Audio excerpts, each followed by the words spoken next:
CI కుటుంబం దారుణ హత్య. Paper paper news paper. భార్య బిడ్డలతో సహా సిఐ మహేష్ కుటుంబం దారుణ హత్య. నమస్కారం మాస్టారు. నా పేరు సత్యనారాయణ. కొత్తగా రాజకీయ పార్టీ పెట్టాను. అందుకని గ్రామీణ స్థాయి నుండి ప్రజల్ని కలుసుకుందామని వచ్చాను. ఈ దేశంలో జనాభా ఎంత ఉందో జెండాలన్నీ ఉన్నాయి. కొత్తగా జెండా ఎత్తి ఎవరిని ఉద్ధరిద్దామని? లేదండి, మంచి సిద్ధాంతాలతో పార్టీ పెట్టాను. అంటే చెత్త సిద్ధాంతాలతో కూడా పార్టీలు ఉంటాయా? కాదండి, కొత్త ఆలోచనతో వచ్చాం. ఏంటో అంత కొత్త ఆలోచన? రాజకీయ ప్రక్షాళన. రాజకీయాల్లో ఉన్న వాళ్ళు ముసలి వాళ్ళయ్యారు, పార్టీలు ముసలెడ్లయ్యాయి. రాజకీయాల్లో అవినీతి పరులు, గూండాలు ఎక్కువయ్యారు. అందుకే కొత్త నీరుతో రాజకీయ ప్రక్షాళన చేసే ఉద్దేశంతో ప్రజల వద్దకు వస్తున్నాం. నోరు మూసుకోండి సార్. పార్టీ పెడుతూనే దేశంలో పార్టీలన్నీ తిరుగుతున్నారు. అంటే మీది బుద్ధిమంతుల పార్టీ, మిగతావన్నీ బుద్ధి గట్టి తినే పార్టీలేనా? జరగాల్సింది రాజకీయ ప్రక్షాళన కాదు సార్, ప్రజా ప్రక్షాళన. మార్చాల్సింది రాజకీయ నాయకుల్ని కాదు, రాజకీయాన్ని కాదు, మమ్మల్ని, ప్రజల్ని. మాకు తెలీదా? రౌడీలు, గూండాలు ఎమ్మెల్యేలుగా, ఎంపీలుగా అసెంబ్లీలోకి, పార్లమెంట్ లోకి వెళ్తున్నారని మాకు తెలీదా? ఎందుకు ఓటేస్తున్నావు? ఎలా ఓటేస్తున్నావు? 100 తీసుకుని ఓటేస్తున్నావు, మందు తీసుకుని ఓటేస్తున్నావు, చీర తీసుకుని ఓటేస్తున్నావు. ఈ మధ్య కొత్త ట్రెండ్ మొదలెట్టాం, కుంకుమ పరిణాలు తీసుకుని ఓటేస్తున్నావు. ఇంకా చెప్పమంటారా? కులం పిచ్చి. కులం మీద ప్రేమతో కమ్మడికి, కాపు కాపుకి, రెడ్డి రెడ్డికి, బీసీ బీసీకి, ఎస్సీ ఎస్సీకి, ఎస్టీ ఎస్టీకి గుర్తేసుకున్నాం. అంతేగాని వీడు మంచాడు, నిజాయితీ పరుడు, పుచ్చలపల్లి సుందరలాగైతన్న అసెంబ్లీకి పంపిస్తే మన బతుకులు బాగుంటాయని ఒక్కడు ఆలోచించట్లేదు సార్. నేను హిందువుని, నేను ముస్లింని, నేను క్రైస్తవుని గర్వంగా చెప్పుకున్నాడు గాని నేను మనిషిని అని ఒక్కడు కూడా చెప్పుకోవటం లేదు. ఈ దేశం నిండా ఓటర్లున్నారు, మనుషులు లేరు. ఇంకా ఈ దేశం నిండా ఏముందో చెప్పమంటారా? ప్రజాస్వామ్యం ఉంది, ప్రభుత్వాలున్నాయి, పత్రికలున్నాయి, డాక్టర్లు ఉన్నారు, నక్సలైట్లున్నారు, టీచర్లున్నారు, కార్మికులున్నారు, కర్షకులున్నారు, మేధావులున్నారు, అందరూ ఉన్నారు. మనుషులు తప్ప. మనుషుల్ని తయారు చేయండి సార్, సొసైటీ బాగుపడుతుంది. మమ్మల్ని చైతన్యవంతుల్ని చేస్తేనే ఈ సొసైటీ బాగుపడుతుంది. మమ్మల్ని మార్చటానికి రండయ్యా. మమ్మల్ని మనుషులుగా మార్చటానికి రండయ్యా.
సొసైటీ కోసం బతికేవాడు కన్నీళ్లున్న చోటుకి వెళ్లి తుడవాలి తప్ప కన్నీళ్లు పెట్టకూడదు.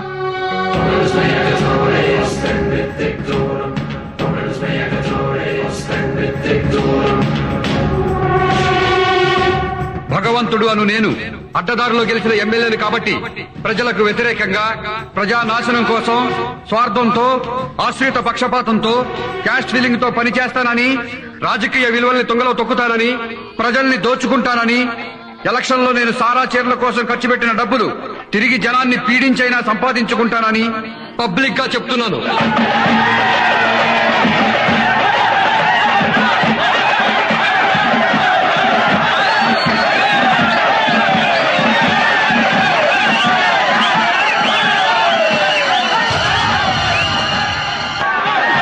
హర్ష, ఆ ట్రాఫిక్ ఎస్ఐ నాకు సెల్యూట్ చేయలేదు.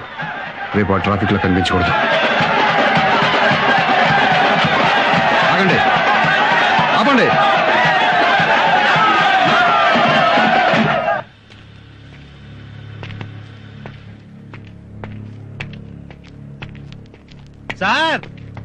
సార్ ఎమ్మెల్యే గారు కంగ్రాచులేషన్ సార్. మీరు ఎమ్మెల్యేగా గెలిచినందుకు నాకు చాలా ఆనందంగా ఉంది సార్. మీరు చాలా గ్రేట్ సార్. సార్ ఎక్కడికి వెళ్తున్నారు సార్? సార్ మీరు ఎమ్మెల్యే ఇలా రోడ్డు పక్కన పాస్ పోసుకోవడం సార్, ఈ కాలువ గట్ట పాస్ పోసుకోవడం సార్. సార్ మా ఇంటికి వెళ్దాం సార్, మా బాత్రూమ్ లో పాస్ పోసుకోండి సార్. చాలా రిచ్ అవ్వం సార్. రండి సార్, ప్లీజ్ సార్, రండి సార్, రండి. రమా ఎవరు వస్తున్నారో చూడు, ఎమ్మెల్యే గారు మన ఇంటికే వస్తున్నారు. రండి సార్, త్వరగా తెలిసి వెళ్ళవే, త్వరగా వెళ్ళే 10 minutes లో బాత్రూమ్ క్లీన్ చేయించు. వెళ్ళు. మీరు రండి సార్, ఎమ్మెల్యే గారు మన బాత్రూమ్ లో పాస్ పోసుకోవడానికి వస్తున్నారు.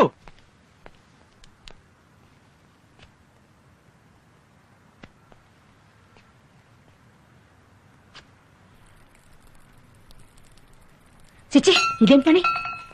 అక్కడేం చేస్తున్నారు సార్? ఏంటండి ఈ పని? మీకేమైనా బుద్ధి ఉందా? ఇంటికి మా ముందు పాస్ పోతారా? చిన్న పిల్లలు కూడా ఇలాంటి వెధవ పనులు చేయరు కదండి. మీలాంటి బేవర్స్ ఎమ్మెల్యే ఒక్కటి చాలండి సొసైటీ మొత్తం నాశనం అయిపోవడానికి. చెత్త రాజకీయాలు. అందుకే నేను 25 ఏళ్లలో ఒక్కసారి కూడా ఓటేయలేదు. ఎరా ఓటేసావా? నేను పుట్టినప్పటి నుంచి ఏ ఎలక్షన్ లోనూ ఓటేయలేదు, వేయను కూడా. ఇక్కడ ఒంటేలు పోస్తే నీ ఇల్లు మాత్రమే కంపు కొడుతుంది, కానీ నాలాంటి ఎదవలు ఎమ్మెల్యేలు అయితే సొసైటీ మొత్తం కంపు కొడుతుందిరా లోపల ఎదవా. ఇలాంటి వాళ్ళు ఓట్లు వేయకపోతే నీ ఓట్లు ఎవడో వేసి గూండాలు రౌడీలు ఎమ్మెల్యేలు అయిపోతున్నారా. మా కోసం ఈ ప్రజలు ఇల్లు తిరిగి అపోజిషన్ పార్టీ వాళ్ళతో గొడవలు పడి తన్నులు తిని చచ్చిన వాళ్ళ ఓట్లు కూడా వేసి మమ్మల్ని గెలిపిస్తున్నారా. నీలాంటి డబ్బున్న వాళ్ళు మాత్రం గెలిచిన ఎమ్మెల్యేల దగ్గరికి వచ్చి, రండి ఎమ్మెల్యే గారు మా ఇంట్లో డిన్నర్ చేయండి, రండి ఎమ్మెల్యే గారు మా ఇంట్లో వచ్చపోయింది, ఇదిగోండి మీ కారు గిఫ్ట్ అని మమ్మల్ని లోపరుచుకుని మచ్చిక చేసుకుని మనీతో మందుతో మమ్మల్ని ప్రజలకు దూరం చేస్తున్నారా. మళ్ళీ ఎలక్షన్ అయిన తర్వాత వస్తా, అప్పుడు ఓటు వేయలేదన్నావనుకో, ఇప్పుడు గుమ్మంలో పోసా, అప్పుడు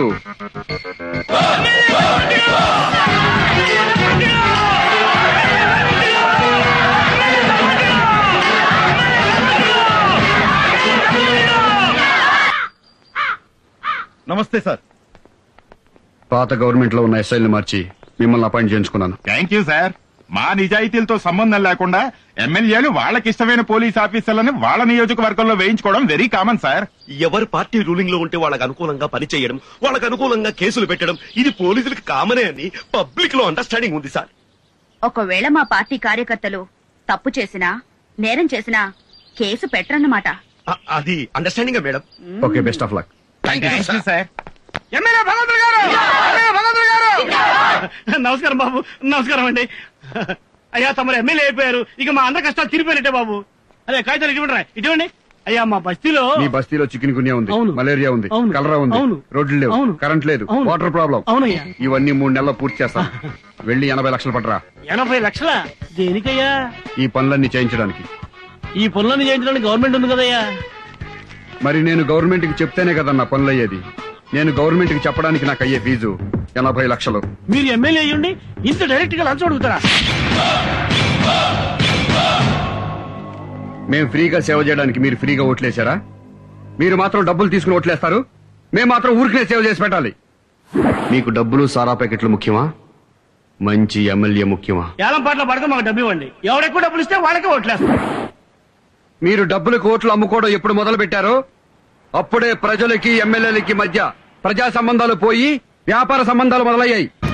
అలా కాకుండా కులం మతం డబ్బులు చూడకుండా ఫలానా వాడిని గెలిపిస్తే మనకి సేవ చేస్తాడు అని ఓ మంచి వ్యక్తిని ఎమ్మెల్యేగా చేసి వాడు మీకు సరిగా సేవ చేయకపోతే అప్పుడు ఆ ఎమ్మెల్యే చొక్కా పట్టుకుని మా ప్రజలకు ఎందుకు సేవ చేయట్లేదురా వెధవా అని అడిగే హక్కు మీకుంటుంది. అలా కాకుండా మీరు నోట్లకి సారా ప్యాకెట్లకి చీరలకి అమ్ముడైనంత కాలం నాలాంటి లంచం తీసుకునే ఎమ్మెల్యేలు పుట్టుకొస్తారా లోపర్ వెధవా. వెళ్ళండి.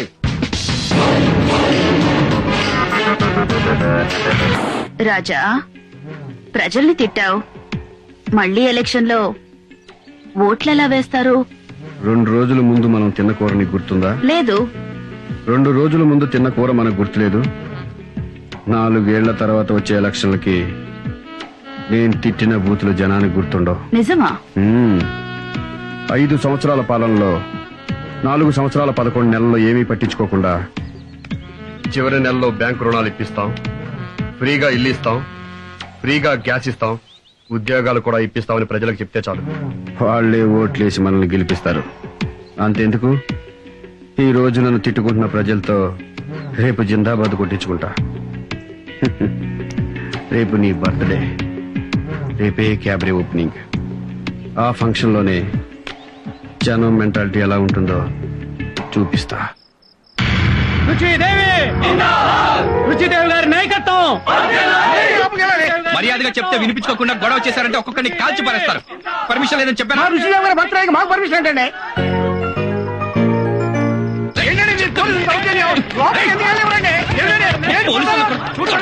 కొడతారా సార్?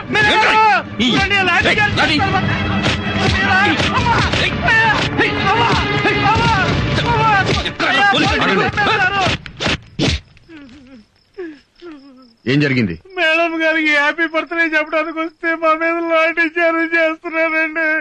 వద్దని చెప్పినా వినిపించుకోకుండా పోలీసులనే తోసేశారు సార్. అందుకే లాఠీ చార్జ్ చేశాను. ఇటండి.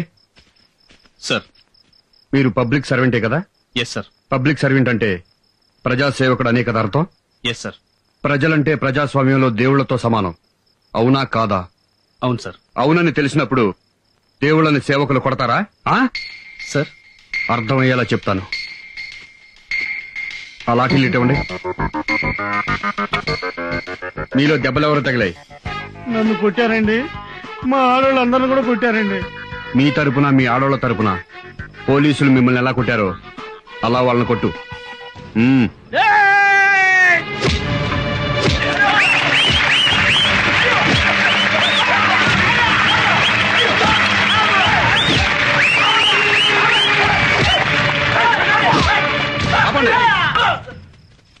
ప్రజాస్వామ్యానికి ప్రజలే కింగ్స్. రూల్స్ మేకర్స్ వాళ్లే, రూల్స్ బ్రేకర్స్ వాళ్లే. ఇష్టమైతే హెల్మెట్లు పెట్టుకుంటారు, ఇష్టం లేకపోతే హెల్మెట్లు పెట్టుకోరు. రోజుకు 100 మంది లారీల కింద బస్సుల కింద పడి తలలు పగిలిపోతున్నా సరే హెల్మెట్లు పెట్టుకోరు. ఎందుకంటే క్రాపు చెరిగిపోతుంది, జుట్టు ఊడిపోతుంది గనక. That is public. అలాంటి దేవుళ్ల మీద ఇంకోసారి లాఠీ పడిందో ఇలాగే టోపీ లెగిసిపోతాయి.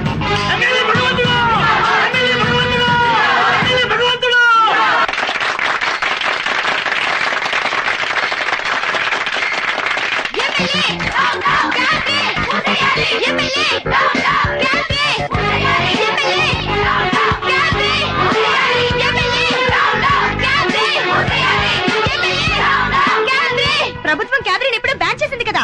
ఏ హక్కుతో మళ్ళీ మీరు క్యాబినెట్ ప్రారంభిస్తున్నారు? అది చట్టరీత్యా నేరం అని మీకు తెలీదా? లంచం తీసుకోవడం చట్టరీత్యా నేరం. అలాగని లంచం తీసుకోవడం మానేస్తున్నారా? వ్యభిచారం చేయడం చట్టరీత్యా నేరం. దేశంలో ఎక్కడ వ్యభిచారం జరగట్లేదా? చెప్పండి.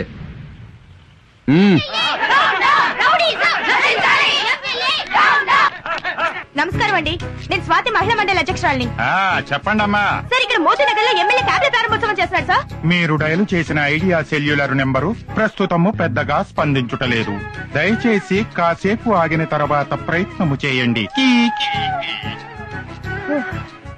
దొంగ రాస్కల్. ఐడియా సెల్యులర్ ప్రస్తుతం పని చేయట్లేదు, కాసేపు ఆగి ట్రై చేయండి అని వాడే నాతో అంటున్నాడు. ఇప్పుడు వెద గురించి ఆలోచించడం ఎందుకు? వేరే స్టేషన్ కి ఫోన్ చేయి. చెప్పండి. నేను మాట్లాడేది వినిపిస్తుందా అండి? నాకేం చూడలేదమ్మా, చాలా క్లియర్ గా వినపడుతోంది. ఇక్కడ ఎమ్మెల్యే గారు క్యాబినెట్ ఓపెన్ చేస్తున్నారు. మీరు వెంటనే యాక్షన్ తీసుకోవాలి. Useless fellow. క్లియర్ గా వినపడుతుంది చెప్పండి అని ఎమ్మెల్యే పేరెత్తగానే 9848 అంటాడా? I will teach the lesson. వీళ్ళు బాగుపడరు. వీళ్ళల్లో ఒక్కడు కూడా సెన్సర్ ఆఫీసర్ లేడా? చెప్తాను.